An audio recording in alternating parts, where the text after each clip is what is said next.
Class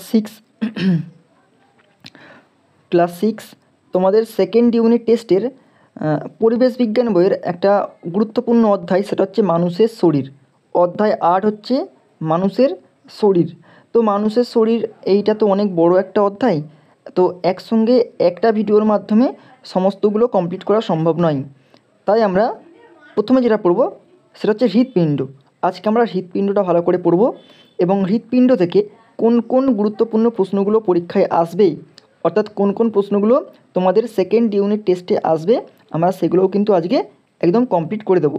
okay, তো চ্যানেলে কিন্তু এরকম পরপর ভিডিও পাওয়ার জন্য তোমরা কিন্তু অবশ্যই চ্যানেলটি সাবস্ক্রাইব করে রাখো আর পাশ থেকে বেল আইকনটি প্রেস করে রাখো, আর এই ভিডিওগুলো বন্ধুদের শেয়ার করে দাও যে তারাও কিন্তু এই বইটা কমপ্লিট করে ফেলতে পারে। এবং এছাড়াও অঙ্ক, ইতিহাস, ভূগোল, বাংলা সমস্ত বইগুলো কিন্তু পরপর কমপ্লিট করে যেতে পারে এবং পরীক্ষাগুলো ভালো করে দিতে পারে। ওকে, তো প্রথমে চলে আসছে হৃৎপিণ্ড। হৃৎপিণ্ড কী? দেখো, তোমরা পঞ্চম শ্রেণীতে তোমাদের বানানো যন্ত্র দিয়ে হৃৎপিণ্ডের শব্দ শুনেছ। এবারে এসে দেখি হৃৎপিণ্ডের শব্দ ঠিক কোথা থেকে আসছে বুঝতে পারি কিনা। জোগাড় করো একটা প্লাস্টিকের ফানেল, একটা পিচবোর্ড বা মোটা রবারের নল, বা যা ওই ফানেলটার নলে লাগানো যাবে। ফানেলটার নলের সঙ্গে রবারের নলটা আটকে দাও। তোমার বানানো এই ছোট্ট যন্ত্রটার মতো যন্ত্র কাকে ব্যবহার করতে দেখেছো বলো তো? মেনলি হৃৎপিণ্ডের যে সমস্ত যন্ত্রগুলো আমরা দেখি সেগুলো মেনলি ডাক্তারবাবুরাই ব্যবহার করেন। ওকে, এবার হৃৎপিণ্ড ঠিক কোথায় আছে দেখো। এবারে দেখো,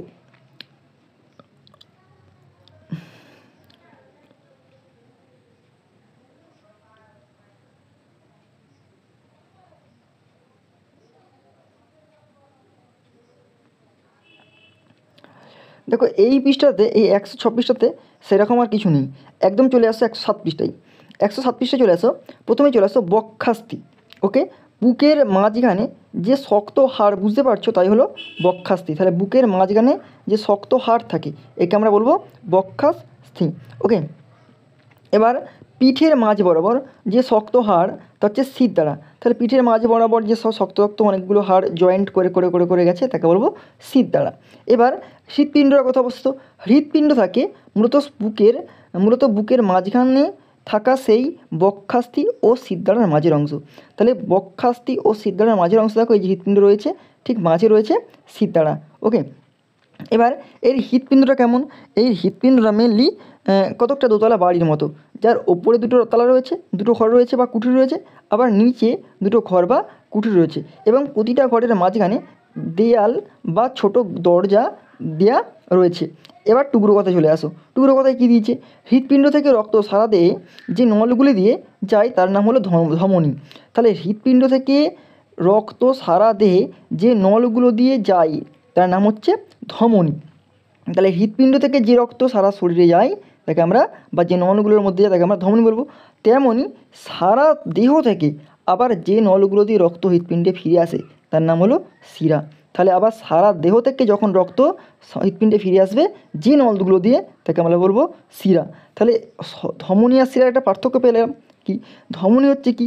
হৃৎপিণ্ড থেকে সারা শরীর রক্ত পৌঁছাচ্ছে। শিরা কী হচ্ছে? সারা শরীর থেকে হৃৎপিণ্ডের রক্তটাকে আনছে। ধমনী কী হয়? খুব সরু হয়, শিরা কিন্তু মোটা হয়। ওকে, ধমনীর মধ্যে খুব স্পিডে রক্ত চলাচল করতে পারে, শিরার মধ্যে দিয়ে কিন্তু গল গল করে রক্ত প্রবাহিত হয়। ধমনীর মধ্যে দিয়ে কি অক্সিজেনযুক্ত রক্ত প্রবাহিত হয়, শিরার মধ্যে কি হচ্ছে কার্বন ডাইঅক্সাইডযুক্ত মানে দূষিত রক্তটা প্রবাহিত হচ্ছে। ওকে, এবার চলে আসো, এই হৃৎপিণ্ডের 4টে মোট অংশ আছে। একটা ডান অলিন্দ, এইখানে আছে বাম অলিন্দ, এখানে বাম নিলয়, এখানে ডান নিলয়। ওকে, এইখানে আমরা যেটা জানবো সেটা হচ্ছে, চলো দেখি হৃৎপিণ্ডের মধ্য দিয়ে কীভাবে রক্ত চলাচল করে সেটা ধাপে ধাপে দেখি। প্রথমেই 1 নম্বর কী দেখো, সারা শরীর থেকে ঊর্ধ্ব ও নিম্ন শিরা দিয়ে অবিশুদ্ধ রক্ত, মানে যে বেশি CO2 মেশানো রক্ত পৌঁছায় দোতলার ডান দিকে ঘর বা ডান অলিন্দে। তাহলে এই যে ঘরটা এখানে কী হচ্ছে, সম্পূর্ণ ঊর্ধ্ব ও নিম্ন মহাশয় দিয়ে অবিশুদ্ধ রক্তগুলো এইখানে প্রবেশ করছে। ওকে, এবারে দেখো কী দিচ্ছি, দোতলার ডান দিকের ঘর ডান অলিন্দ থেকে সেই CO2 রক্ত দোতলার মেঝের একটা একমুখী দরজা বা ত্রিপত্র কোপারে দিয়ে একতলার ডান নিলয়ে পড়ে। তাহলে এখান থেকে কী হচ্ছে, এইখানে যাচ্ছে, এখানে কি মাঝখানে রয়েছে ত্রিপত্র কোপাটিকা রয়েছে, এখানে কি রয়েছে ত্রিপত্র যে আছে এটা ত্রিপত্র কোপাটিকা। এখান থেকে কি হচ্ছে রক্তটা ডান নিলয়ে চলে আসছে। এবার কি হচ্ছে ডান নিলয় থেকে আবার সেই রক্তকে নিজে সংকুচিত হয়ে ফুসফুসীয় ধমনী দিয়ে পাঠিয়ে দেয় ফুসফুসে বিশুদ্ধ বা শোধন করার জন্য।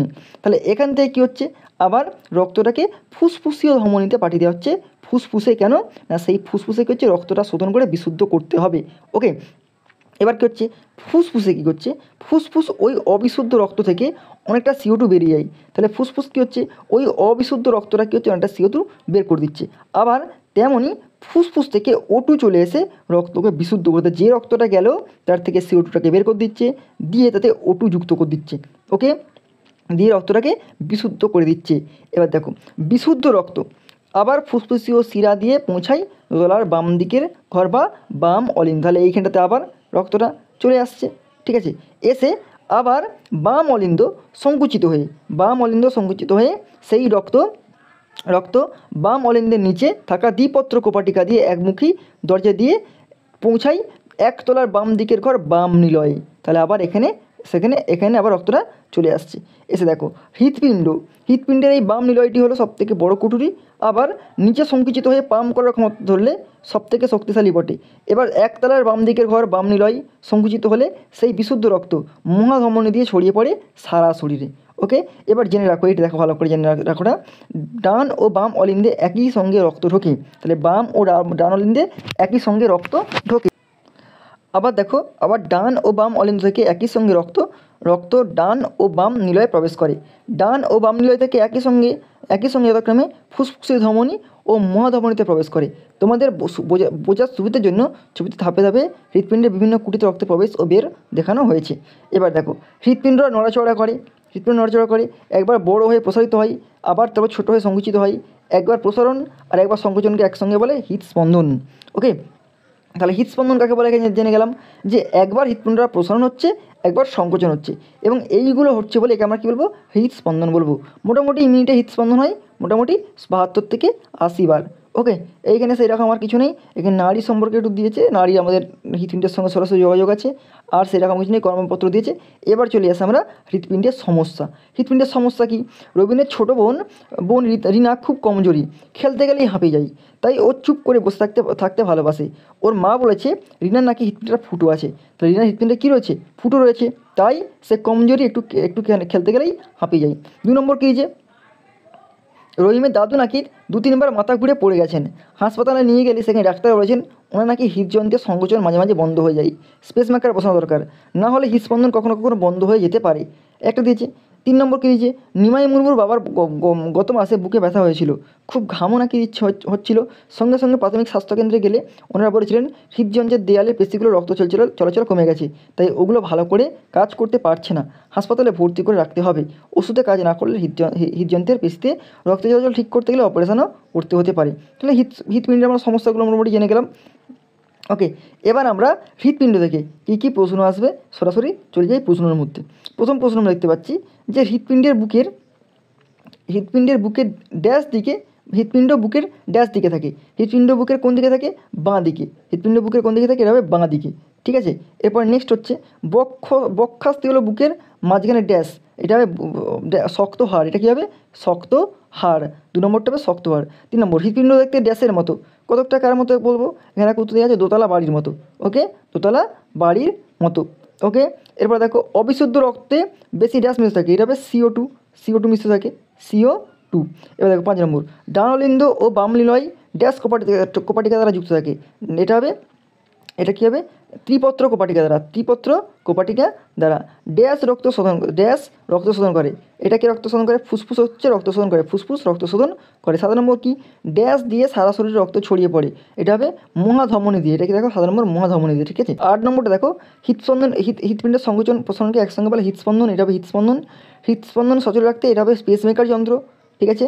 আর বিশুদ্ধ রক্ত এটা হবে ফুসফুসীয় শিরা দিয়ে বাম অলিন্দে পৌঁছায়, এটা হবে ফুসফুসীয় শিরা। ওকে, এবার চলে আসো এইদিকে, এখানে ঠিক ভুল দিয়েছে বিশুদ্ধ রক্তে বেশি পরিমাণে ইনটু, এটা ভুল, এটা হবে O2 হবে, ঠিক আছে। এরপর এপাশ চলে আসো বিশুদ্ধ রক্ত বাম অলিন্দে পৌঁছায়, এটা কাটা। শিরা সারা শরীর থেকে হৃৎপিণ্ড রক্তের, ঠিক আছে। ডাম নিলয় থেকে রক্ত ফুসফুস ধমনীতে প্রবেশ করে, এটাও ঠিক। কপালে হাত দিলে হৃদস্পন্দন টের পাওয়া যায়, না এটা ভুল। বুকে হাত দিলে অথবা আমাদের শরীরের নাড়িতে হাত দিলে পাওয়া যায় হাতের কাছে। হৃৎপিণ্ডে ফুটো থাকা সুস্বাস্থ্যের লক্ষণ, এটা কাটা, এটা কিন্তু শরীর খারাপ হয়। এবার হৃৎপিণ্ডের অবস্থান উল্লেখ করো, এটা বুকে হবে। হৃৎপিণ্ড থেকে সারা শরীর রক্ত নিয়ে কে যায়? ধমনী। ত্রিপত্র কপাটিকা দিয়ে কোথায় রক্ত এসে পড়ে? ডান নিলয়ে। কোন শিরা দিয়ে বাম দিয়ে বিশুদ্ধ রক্ত পৌঁছায়? ফুসফুস শিরা দিয়ে। বাম নিলয় থেকে নিলয়ে কোন কপাটিকা রক্ত পৌঁছায়? দ্বিপত্র কপাটিকা দিয়ে। সারা শরীরে বিশুদ্ধ রক্ত ছড়িয়ে দেয় কে? মহাধমনী। ওকে, এরপরে চলে আসো এইখানটায়, হৃৎপিণ্ডের অবস্থান উল্লেখ করো। হৃৎপিণ্ডের অবস্থান উল্লেখ করো, কী দিচ্ছে এখানে?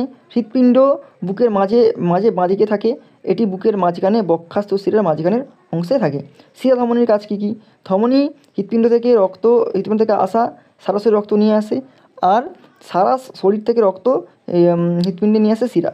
ঠিক আছে, এরপর 2 নম্বর হচ্ছে কী, দেখো, কবজিতে মোটা হাড়ের ভিতরে আঙুল দিলে কী টের পাওয়া যায়? নাড়ি টের পাওয়া যায়। এবার কী দিচ্ছে? স্বাভাবিকভাবে হৃদস্পন্দন হার কত? 72 থেকে 80 বার প্রতি মিনিটে। হৃৎপিণ্ডের প্রসারকে কী বলে? সিস্টোল বলে। কী বলে? সিস্টোল। হৃৎপিণ্ডের সংকোচনকে কী বলে? ডায়াস্টোল বলে। এবার দেখো এক একটাকে দিচ্ছে। হৃৎপিণ্ড কীভাবে রক্ত শুদ্ধ করে আবার সারা শরীরে পাঠায়? এটা কিন্তু স্টার প্রশ্ন, খুব ইম্পর্টেন্ট। হৃৎপিণ্ড ফুসফুস ধমনীর মাধ্যমে ফুসফুসে রক্ত পাঠায়। ফুসফুসে রক্ত থেকে অনেকটা CO2 বের হয়ে যায়, তারপর সেই রক্তে ফুসফুসের শিরার মাধ্যমে হৃৎপিণ্ডের বাম অলিন্দে ও তারপর বাম নিলয়ে পৌঁছায়। বাম নিলয় সংকুচিত করে মহাধমনী দিয়ে সারা শরীরে রক্ত ছড়িয়ে দেয়। হৃৎপিণ্ডে এবার দেখো, হৃৎপিণ্ডে কী কী সমস্যা বা অসুখ দেখা যায়? হৃৎপিণ্ডে ফুটো থাকলে শ্বাস প্রশ্বাস নিতে কষ্ট হয়। হৃদযন্ত্রের সংকোচন বন্ধ হলে জীবন সংশয় হতে পারে।